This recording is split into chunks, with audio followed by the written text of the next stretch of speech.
Mendang ini pej hadu kanno ka jing klanbor jong ka kenhun yele kai football jong ka India hagane ka jing yele kai AFC Asian Cup mentau snam. Kari India ka hab haga grup B rengkat kari Australia, Uzbekistan bat kari Syria.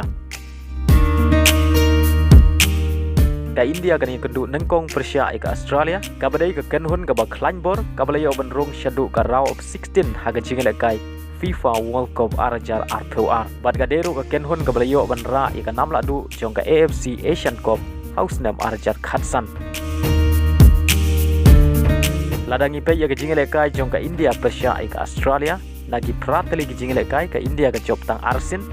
bat ka syarem tu sansin bat ka ya khai chisin nadu usnam khat kandai spa lai propra bat ka India ka ya kendu tang chisin Persia ka Australia haga jingile kai Asian Cup ka ta usnam Arajar Khatway haga ba ka Australia ka job ka saulanon ka jingile kai ka ba ar jong ka India ka lo Persia ka Uzbekistan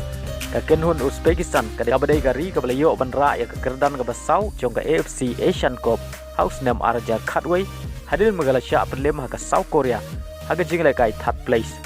ka India ka ya kendu Persia ka Uzbekistan la kumbah reusin haga ba ka India ka sya rem sausin ka ya khai arsin bat ka klempat sya job Persia ka Uzbekistan haga jingle kai ka jongka ka jingle kai ka balai bat ba khaddu nagbanta ka India haga ne ka group stage kan long Persia ka Syria ka India ka job laisin ka sya rem arsin bat ka ya khai shisin Persia ka Syria bat ka India ka klempat ya kendu Persia ka Syria ka jingle kai AFC Cup bat ka ne ka sin ka baningkong ba ka India ka ne kendu Persia ka Syria haga jingle kai AFC Asian Cup.